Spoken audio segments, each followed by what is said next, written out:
Hello and welcome everyone to the new Lander Academy webinar.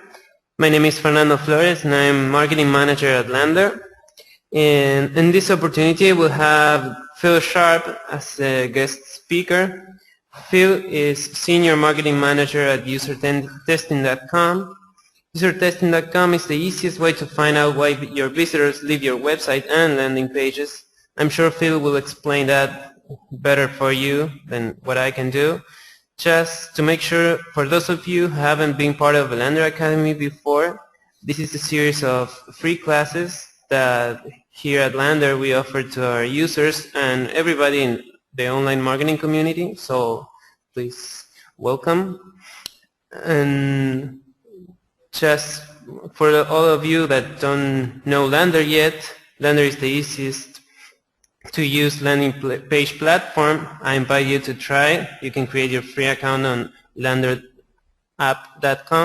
so you can visit us there. If you have any question during the webinar, you can ask here on GoToWebinar on the questions panel, or you can do it from Twitter with the hashtag LanderAcademy. We'll be answering there too.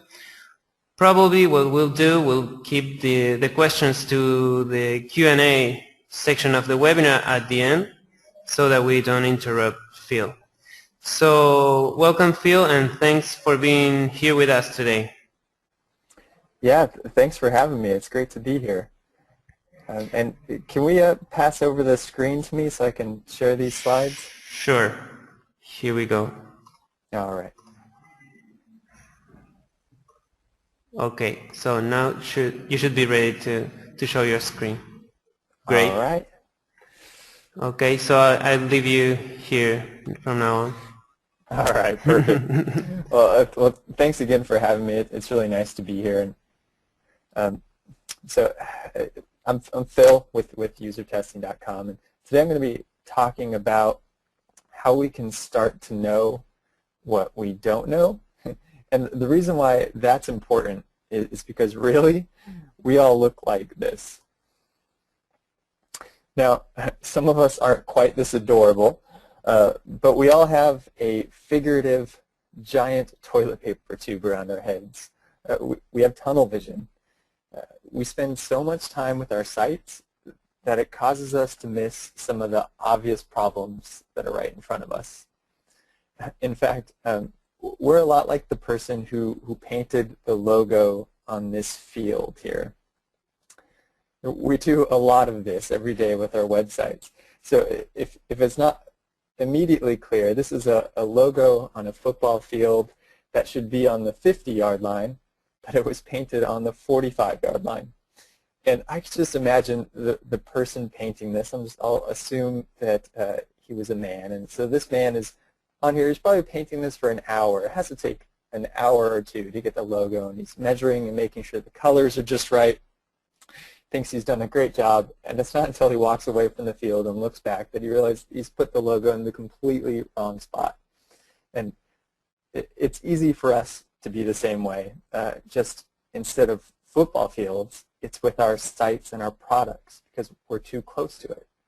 And that's why it's important for us to get our sites in front of real people with fresh eyes who can give us unbiased feedback. And I'm talking about the type of feedback that is brutally honest. You know, the kind that is painful to hear and makes you cringe. That's the feedback we want because it lets us improve our sites. And at its simplest, that's what user testing is. So user testing is just watching people interact with our sites. It's easy to make user testing a lot more complicated than that, but really at its simplest, that's what it is. And so by watching people interact with our sites, we'll be able to snap out of our tunnel vision. And we'll also, and this might even be more important, we'll also start to understand why things are happening on our site or why things are happening on our landing pages. In fact, user testing is one of the few tools we have that can tell us why things are happening. Because we certainly have enough data right? We have lots and lots of data. This is a screenshot of Google Analytics, which at user testing is something we use a lot of, and we also use KISS metrics. So we have all of these tools that are giving us all of this data, and that data is great for telling us what is happening on our sites. And that what is really valuable. It tells us stuff like how many people visited a page, what was the bounce rate, where are my visitors coming from, how many people are filling out this form, which version of the A/B test won. But what it can't tell us is why. And that why is important. In fact, it's really, really important. So, for example, well, why are people bouncing from this page? Why is nobody buying the product you want them to? So your analytics will tell you that no one is buying that product, but it's not going to tell you why. Why aren't people subscribing to your blog?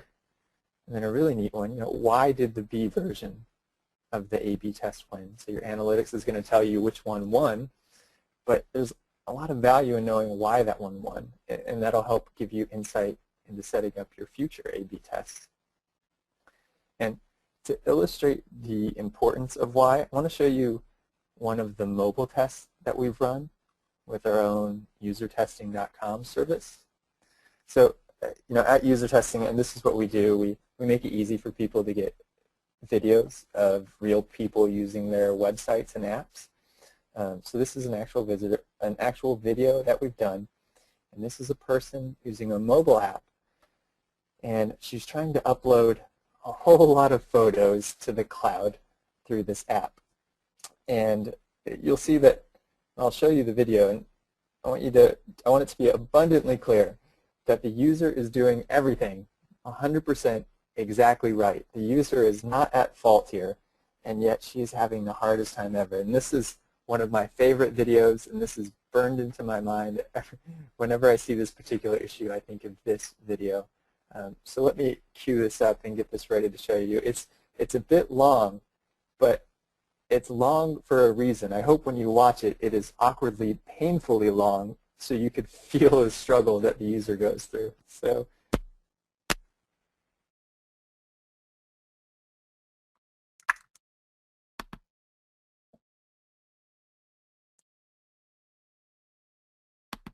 Okay, we want to import. Tap anywhere to import. Import photos. Want to access photos. Okay, fine. Let's import.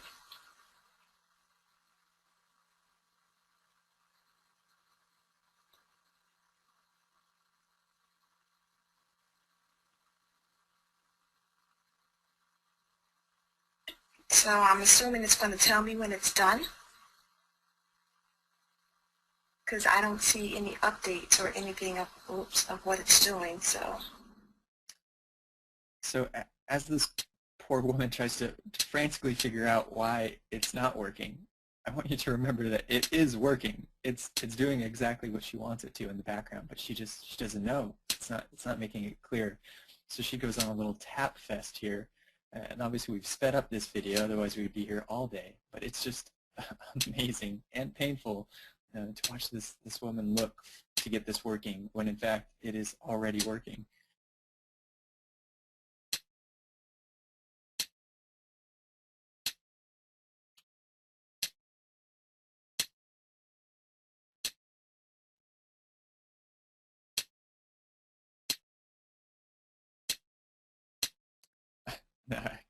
Let's just imagine her thought process of, like, let me look in favorites, see if it uploaded there. No, it didn't upload there. Let me go to my library, see if it uploaded there. I wonder if I have to share it to get it to show up. What if I add it again? Whew.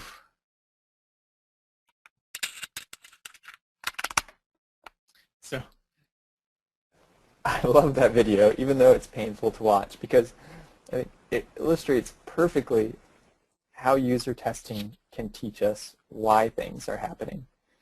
So can you imagine, and I love to picture this, of the person who's in charge of this app looking at their analytics, and they're going to see that within a 1 minute time period, someone clicked 34 times or something like that. I'd click every 2 seconds and trying to figure out what was going on.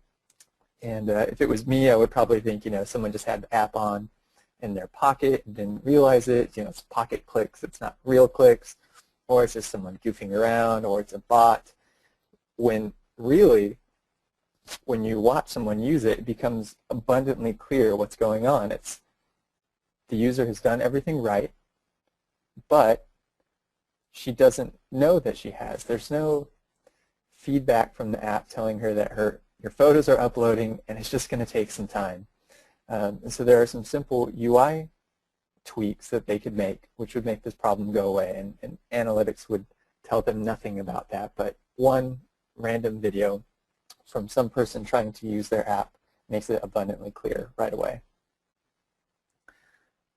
For another example of why answering these why questions is important, and this probably more directly applies to the landing pages that you're making.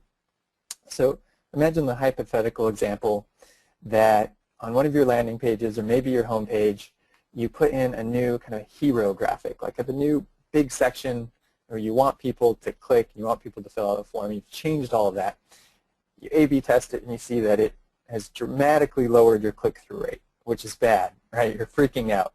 And if you're like me, what often happens is you'll start to frantically change things, right? You'll tweak the graphic, you'll move buttons around, you might change colors, and who knows, right? It's basically freak out time to find out how we can get the click-through rate back up.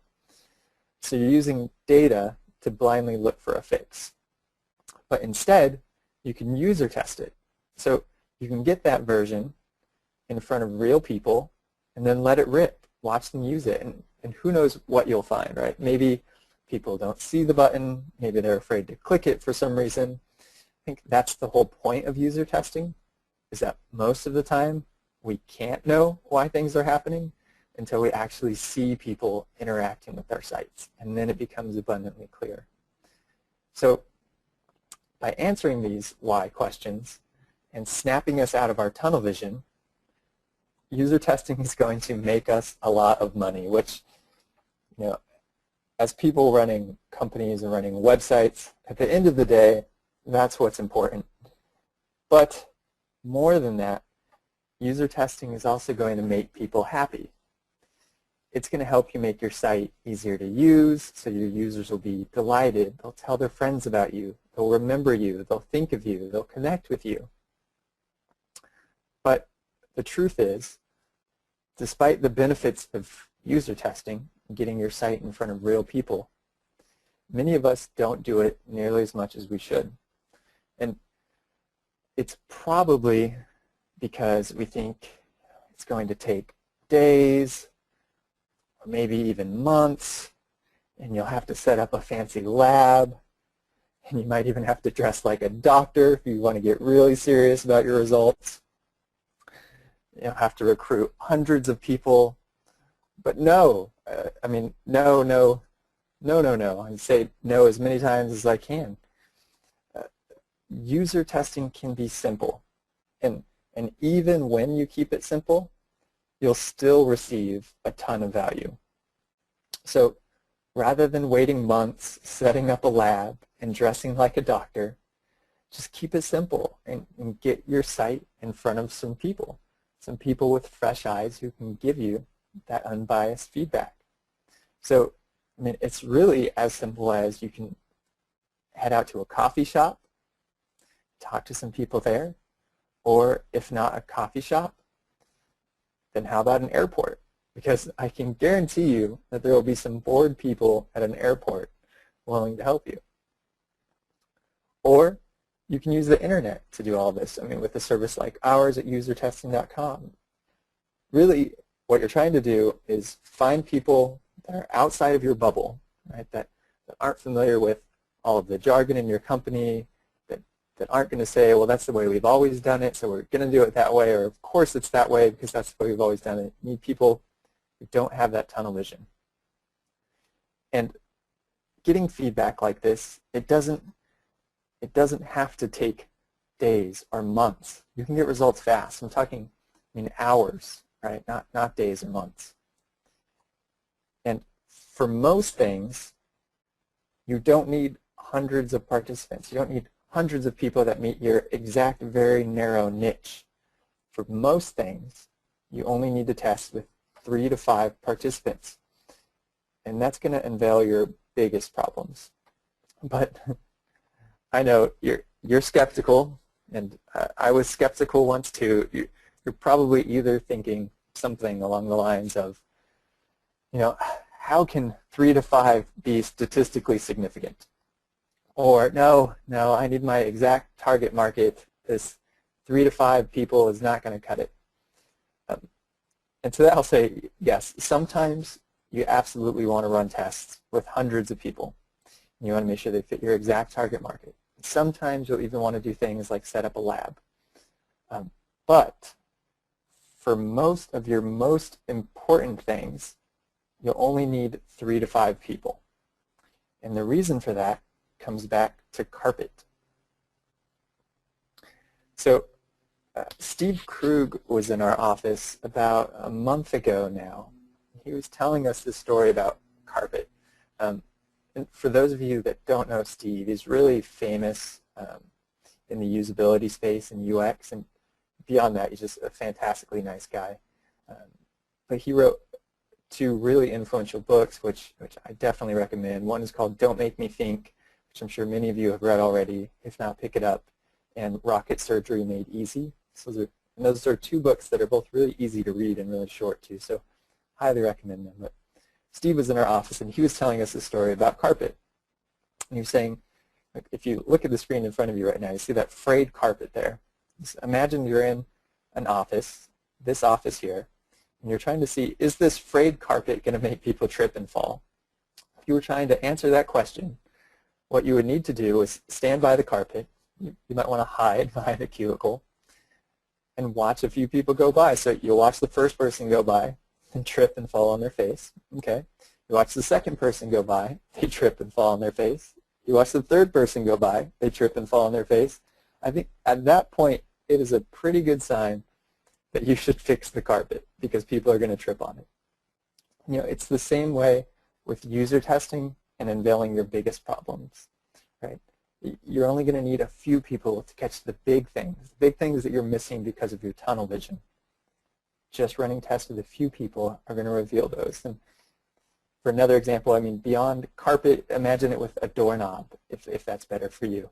You wouldn't need hundreds of people to tell you that they can't open the door because the doorknob's broken. You'd only need to watch a few people get stuck at the door because the doorknob was broken. So now that we know we can get great results, even when we keep things simple, let's talk about how to be a user testing pro.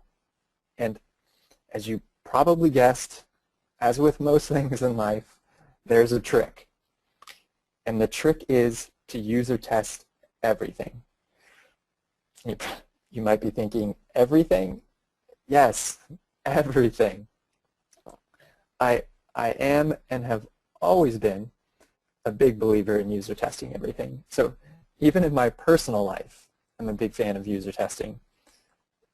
So before I leave the house, I'll generally ask my fiance, how does this shirt look? Am I looking completely ridiculous today? And in this particular case, in this photo, I'm pretty sure that she would tell me I looked ridiculous and that I should go change, but you get the point. Or beyond that, in personal life, if I have some food in the fridge that's been there a little bit too long and it's a little bit questionable, I can feed a little bit to the dog and user test it that way and see if he's still alive. But really, we're not here to hear about my personal life, although maybe I'd be invited back for a second webinar to tell you all about that.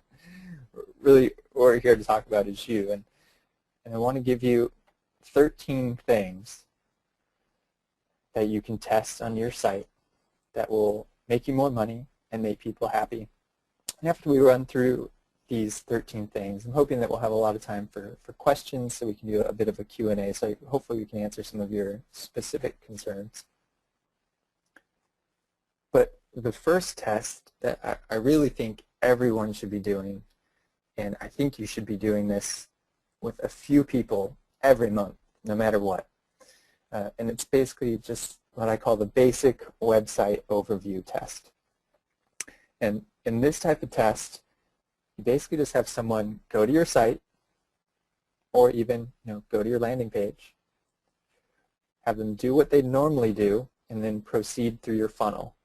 So you're basically just watching someone from beginning to end. So if you were an e-commerce site, you'd want to watch someone come to your site, browse for the product, find the product they want, add it to their cart, and go as far in the cart as they can. Or if you're trying to get people to download a white paper, you want someone to come to your site, read the information about your white paper, fill out the form, and download it. For another example, imagine that you are headsets.com, for example. So what you'd have someone do is come to your site, find a wireless headset to buy, add it to their cart, and go as far in the checkout process as they can. And if it sounds simple, that's because it is, and that's the way that it should be. By doing this, you'll be able to see and hear how people go about looking for a headset. So what's important to them? What do they do first? Do they read any of your copy? Is there a picture that catches their eye? Are they actually able to add something to their cart and get through the process? And by watching these, it's going to spark a ton of A/B test ideas. I guarantee you, every time I've ever done this, I have a page full of ideas because I'll see someone get stuck somewhere, or someone will mention something casually like, oh, I wish this had this. And boom, right away you have an idea for an A/B test. So like I said before, this is the type of test that you should be running every month with 3 to 5 participants, because it's open-ended and it's going to alert you to any big problems that are costing you sales. The next type of test is testing the competition. And this, I think, is one of the biggest benefits to user testing. Because with user testing, right, you're putting a site or product in front of people. So you can put any site or product in front of people. You don't just have to test your own site. You can test any site. So one good way to go about this is have users go to your site and 2 of your competitors' sites. Which one would they buy from? Why? Which is their least favorite? Why? And of course, when you're doing this, don't let people know what company you're with, because that's going to bias them. And it's also a good idea to switch up the order. So for some people, have them go to your site first. For some people, have them go to your site last. For some people, have them go to your site second, just so you're not biasing the results in that way. This is also helpful because, frankly, if you're anything like me, you can get defensive when people are giving you feedback on your site or something that you've made. So this is a great way to get around that defensiveness. So imagine, for example, that you were trying to redo your About Us page. What you could do is have some people go browse some other About Us pages, maybe your competitors, maybe just About Us pages that you really like, and listen to their feedback about those pages. So maybe you'll find some things that are universally loved or universally disliked about Us pages, and then you can copy that learning and apply it to your site.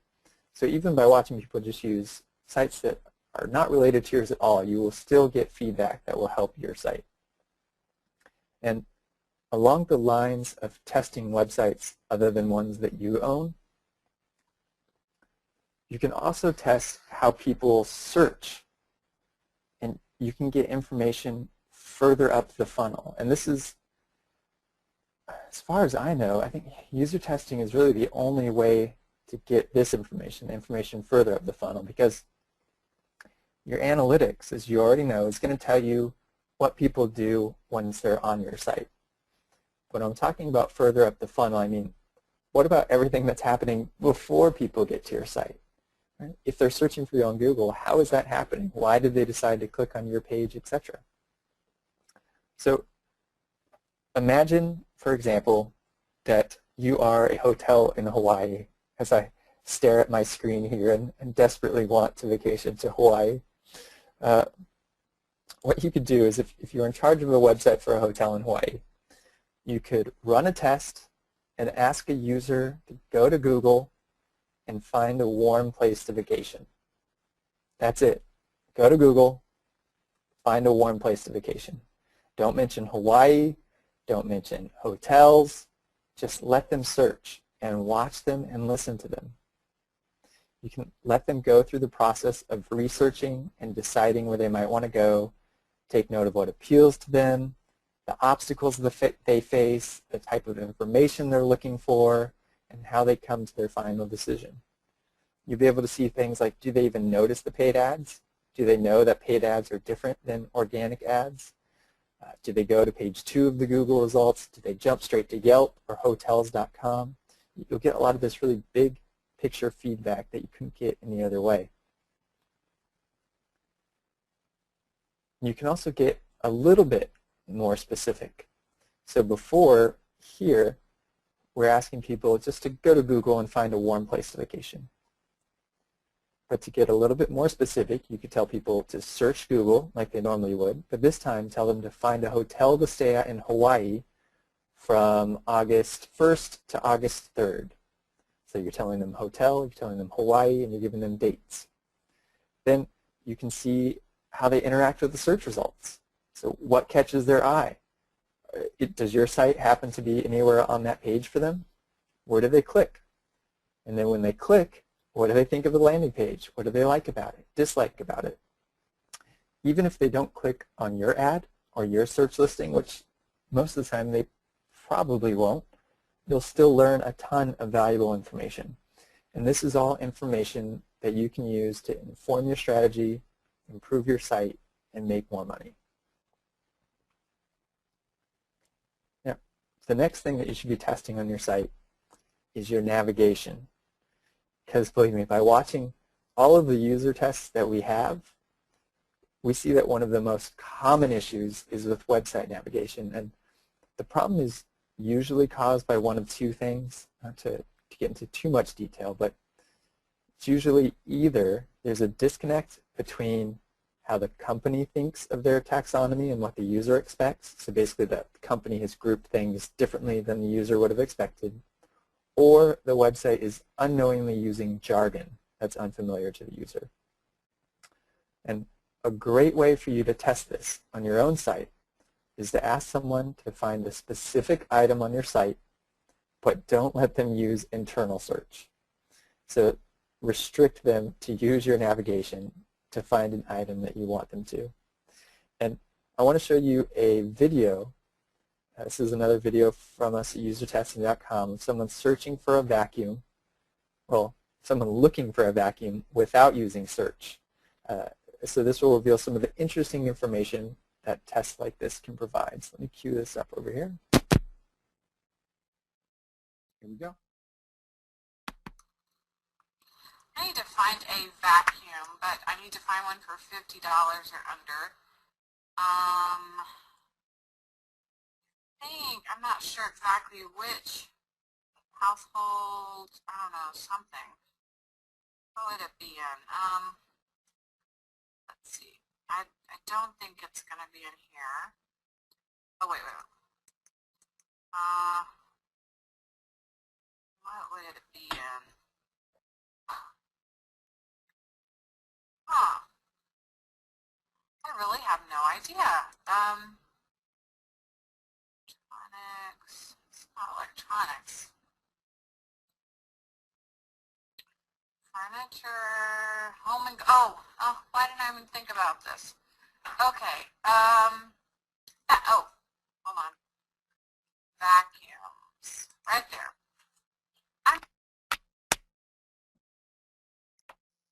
I really hope at least one of you out there was yelling at your screen, home and garden, home and garden. I don't know if anyone was, but hopefully, because that's kind of what I do when I watch these videos. And there's generally, I guess, two reactions when watching this. Is people either think, you know, silly user, obviously it's in home and garden, everyone else would have been able to find it, you're silly. People don't always use the word silly. Or they think, you know, silly designer, silly website manager, of course it's obvious it's not home and garden. And I think the real message here is that it's just everyone is different. And until you get these things in front of real people and watch how they interact with it, you're going to have no idea of kind of what the best option is, and that's why user testing is so important. Another tool that you can use specifically for this navigation, and this is a great way to improve your categories and make sure that they make as much sense as possible, is to use a tool like TreeJack, which is listed here, or Optimal Sort. Those are companies that I have no affiliation with. I just think they have a really great product. And Optimal Sort is an online card sorting tool. So it makes it easy to find out how people think your content should be organized. Then, once you think you have everything organized nicely, then TreeJack is going to help you prove that your site structure will work. So keep those tools in mind. You can find out more information by visiting their sites. It's Optimal Sort and TreeJack, but I mean that's specifically what they do. They help you figure out your categories. So if you combine that with some user testing, you'll be off to a good start. Another thing we see all the time is actually that internal search of a site frustrates users as they try to use it. And there's a good chance that 10% of your site visitors are using your internal search if you have it. And so when those people are searching for your most popular items, do you know what the results will look like? Because a lot of companies don't. And we found that there are 4 common types of problems with internal search. So the first one is that the search results often don't account for things like typos or plurals or hyphens or other variants like that. Another problem is that the search box isn't long enough. Third, search results simply don't make any sense. So if you search for, I don't think this has ever happened, but if you search for a potato, maybe you'd see a shoe. That example has not happened, but I hope you know what I mean. And then the last one is search results that aren't sorted by priority. We found that a lot of users like the default sort of the internal search results to be a priority. So here's another video that I want to show you, and this is someone searching on the site for something, and this is going to make it very clear that this user at least was expecting this to be sorted by priority. How about I just search for a keyword and try to get out of here? Okay, vacuum. How about just vacuum?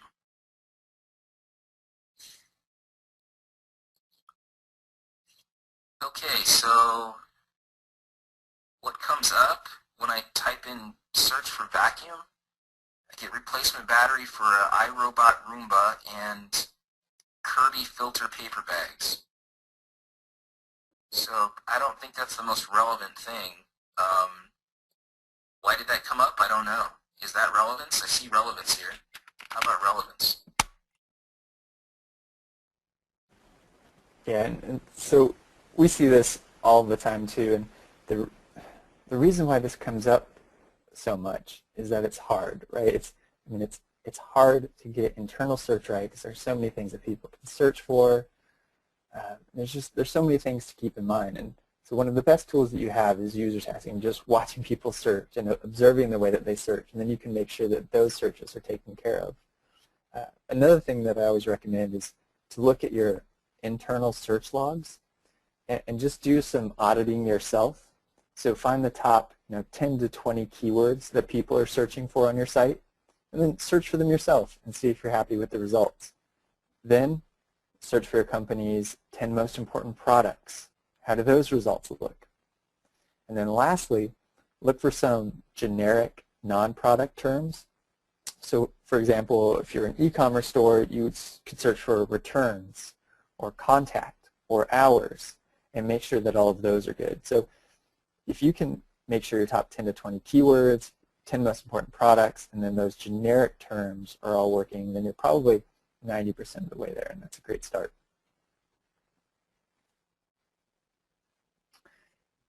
The next thing to test is your wireframes. And this is something that a lot of people don't think of, and to tell you the truth, I mean, I didn't even think about doing this until maybe 6 months ago or so. There's no need to wait till you have a finished product to start user testing it. If you have a wireframe, get it in front of people. Watch them use it. Watch them interact with it. I mean, as you can see on the screen here, this looks like a basic wireframe of Twitter. And if you put this in front of people, you would be able to get a lot of insight. And I like doing this because you can rapidly iterate on designs before involving your designers and developers, because I know that their time is precious and it's also often expensive. So if you mock something up in the morning with the wireframe, get it in front of some people, get their feedback, make some changes, get it in front of some people, make some feedback, get some changes, then in the afternoon you'll have a design that's radically different and hopefully radically better than what you had in the morning. And what you're looking for when you're user testing wireframes is just big picture, right? So do people get it? Do they know what your site is about? Because you'd be surprised at how many websites are out there that are fully designed and developed and people still don't get it. They don't know what it's about. And you can also learn things like where would they click first and why would they click, like what questions come to mind, what do they like, what do they dislike. So all of those sorts of big picture questions. And I often equate this to being a chef. So I'm always asking myself, what would a chef do? And personally, I'm not a chef. I don't even think you could call me a cook because everything I cook is horrible. But I like to think, what would a chef do? Because I imagine if a chef was going to put something on their menu, they wouldn't just put it on the menu. Instead, what they would probably do is try it at home for themselves. They'd like some things, they wouldn't like some things, so they'd make some changes. And they'd try it for themselves again, they'd make some changes, try it. Eventually they'll probably bring in some friends and have them try it, and then it gets on the menu. And I think that's how we should think about user testing our products. If we can get it into that we're user testing really early on, we can catch a lot of the big issues before it becomes expensive to change and fix them. And you don't need to be a designer to create wireframes. I am horrible at design, but I use this tool, Balsamic, and it literally has no learning curve. Within 5 minutes from now, you could be creating wireframes that look fine, that look good enough to get in front of people. Or, I mean, you can even just draw on a napkin, draw it on a sheet of paper, go to a coffee shop, get it in front of people. The design skills here should not be a limiter at all for you. And also keep in mind, if you have the design resources, it's great to have your designers do the wireframes for you. But I know for a lot of us that's tricky, or we might not even have design teams, and we have to do these things ourselves. And you can. I want you to feel empowered to do that with these tools. All right, and the next thing to test is your shopping cart. And this is probably where you're going to make the most money from user testing. Because small improvements to your shopping cart will radically improve your conversion rate and make you more money. So if you can catch the big things that are stopping people from buying, then obviously you'll make more money.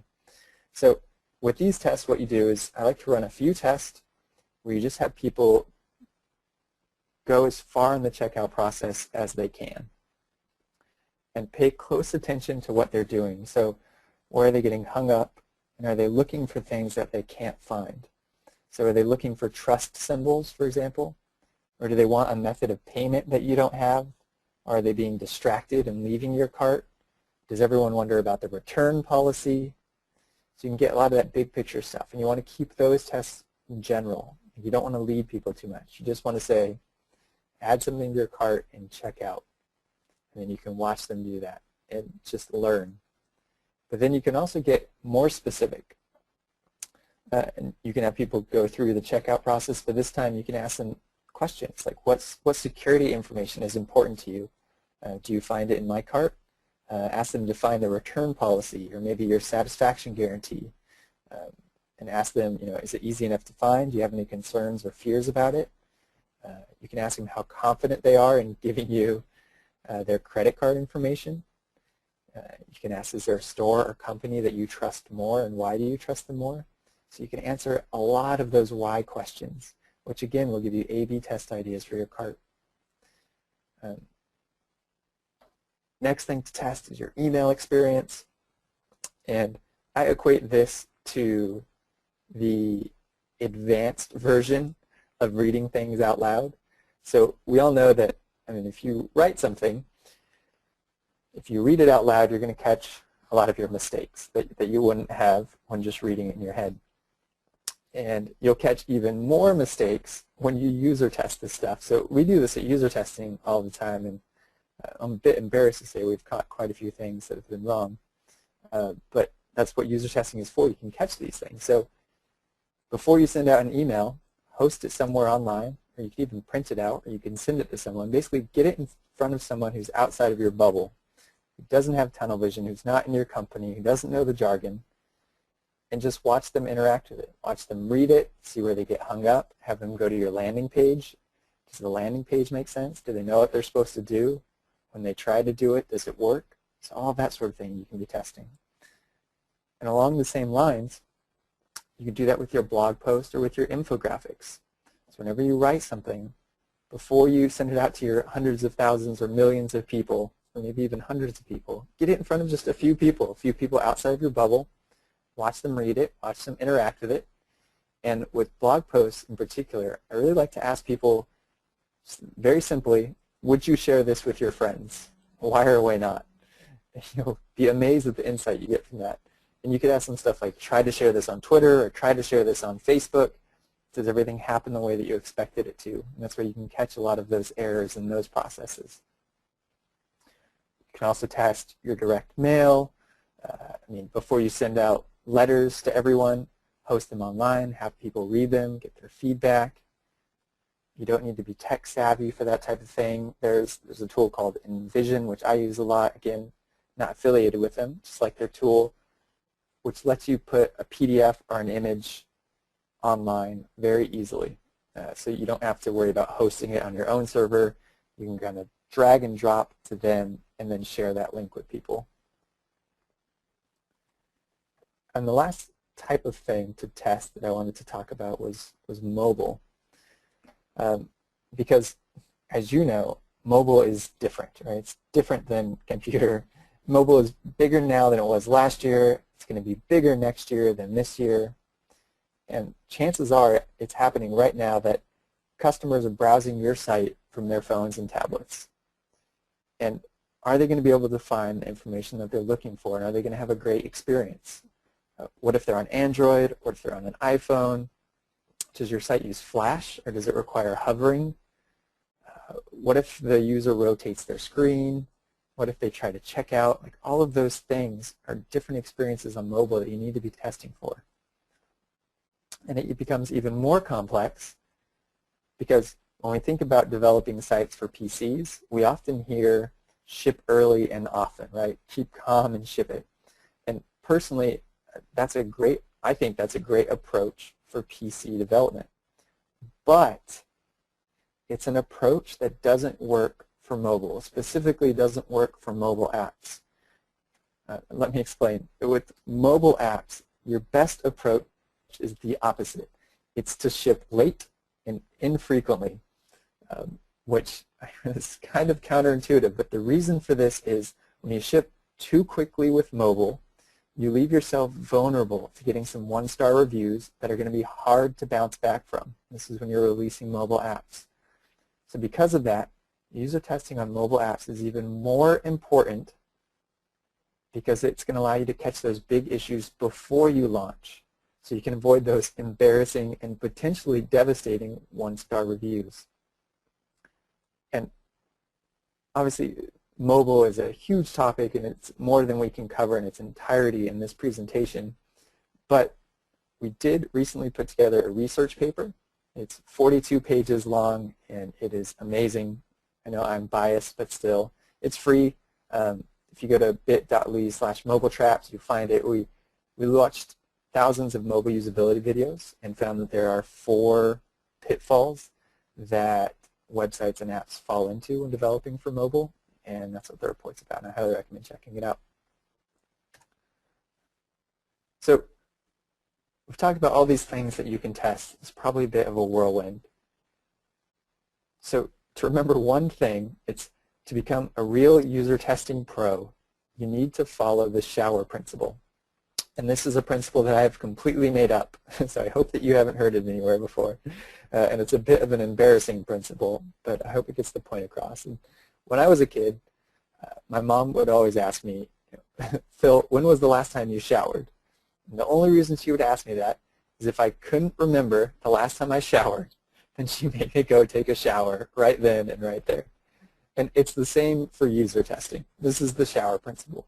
If you can't remember the last time you ran a user test, then trust me, it's time to run a user test. Don't ever forget about the tunnel vision that we have. Make a better product, a better experience, and more money by getting people with fresh eyes and testing everything. So that is the end of the presentation. I hope that I have left enough time to get some Q&A in, and thanks again for bearing with me and listening to all that. Okay, no, thanks to you, Phil. I think that was really, really good, and it was clear every step of the user testing process and strategy. We have a few questions here. Eric, here he's a friend of the house, says, does Phil have any highlights that he'd like to share with regards to how someone could conduct usability testing on a landing page, specifically what elements he would test first? That's a good question. I think what I would do first is start, as you probably noticed through the presentation, is I always like to start big picture. So I would have people go to the landing page and try to do whatever it is that you want them to do. And that way you can just test the flow, and people will inevitably bring things up as they're doing this. So you'll get lots of feedback that you weren't even expecting. But the big things that you'll be looking for are, can people do what you want them to? So do they get it? Do they see your form? Do they see your call to action? Can they fill it out? When they do that, does what happen? Is that what they expected to happen? And that sort of thing. And I think that's going to work on any landing page ever. That sort of big picture feedback. And then depending on what exactly you're doing with your landing page, you might want more specific feedback. So it's all hypothetical, but if you thought that you can test the number of, you can ask people about the fields that you're using. So you can say, would you feel comfortable filling out this form? Or, what if I added this field? Would you feel comfortable filling it out? And that's not going to replace your data that will support that, but it will give you some hints as to why people feel comfortable or not feel comfortable entering that information. All right. And just let me ask you this. Is it okay to ask some, you said 3 to 5 people, that's fine for some of the tests, or most of them. Is it okay to ask friends or family, or you think we should look somewhere else? I think both. I think, and it depends on your friends and family. I do ask my friends and family for tons of feedback on everything that I'm doing, and it's really helpful. But if your friends and family are in the same bubble that you are, they have the same tunnel vision, so either they're in the same type of industry or they work at the same company, then that wouldn't work. So really you just want people with kind of fresh eyes, someone who's less familiar with it than you are, who's not seeing it every day, and you want to get their feedback. And you can definitely mix in some friends and family, which I do, and from time to time make sure that you get people that aren't friends and family also. Okay, thank you. Now, here I have one, I think it's more like a technical question maybe. What are the benefits of usability testing against heuristic evaluation? Correct me if I am not clear here.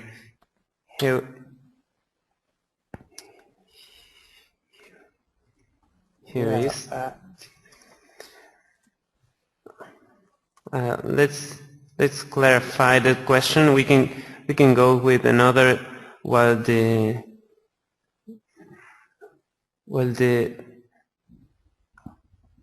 Lisandro, you can ask the question again, and we'll ask Phil. So now Nick asked, does user testing work with Flash websites? Yeah, definitely. Yes, right? Yeah, pretty much. I mean, with our service in particular, we're just recording people's screens and their audio, so they review sites or they use sites, and we tell them to think out loud. So yeah, you can see anything that they see on their site, you see. And same with, even if you don't use us and you just go to coffee shops or airports and get your stuff in front of people, then yeah, you'll definitely see whatever they're experiencing. Yeah, and your answer, what you were just saying about coffee shops or airports, is related to our next question. Someone here is asking, how can we start to do this without money or infrastructure? Yeah, I think it's really easy to, really easy for me to say. There are lots of things which make this difficult, right? But I think the focus is to keep it simple, and just think you get lots of value from just watching someone use your site for 5 to 10 minutes even. So if you can find a half hour in your day to just get somewhere where there are some people outside of your company and ask them for their feedback, then there's not going to be a lot of cost to you. I think the hardest thing that I've found for me and for other people who I know who do this is just getting over the bashfulness of approaching people that you don't know and getting their feedback.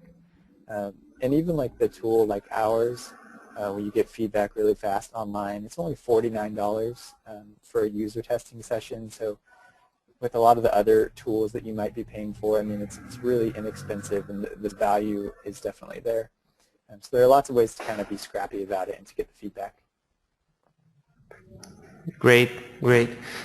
Well, I think we've come to our last question. That one comes from me, and I wanted to know, how many user videos have you seen?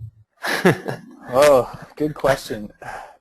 So as a company, I don't know the exact number, but I know it's in the hundreds of thousands, so there are lots. For me, I'd say I'm probably in the upper hundreds. Right. So I've seen a lot, but I'm watching more each and every day, so always learning. You don't get tired of it? No way. It's great. It's beyond just all the learning that you get. Like for our own site, we do it all the time because it really helps us improve. But it's also good fun to watch people interact, and you're always surprised at kind of what they see and what catches their attention. So it's a fun thing to do. That's great. That's great. Okay. Well, I think we've finished here. Thank you very much, Phil, for being here and for giving this webinar with us. I think we had a really good time. For all of you who asked if the presentation, if Phil's slides will be online, they will be on our blog post. I think probably on Monday they will be online, also with the webinar recording. So you'll get an email from us when it is published. So, well, thanks again, Phil. Yeah, thank you for setting this up. I'm happy to be here. Yeah, and I hope we can repeat this maybe in a few months, okay? Yeah, sounds good. Great. Take care, everyone. All right. Have a great day. Bye.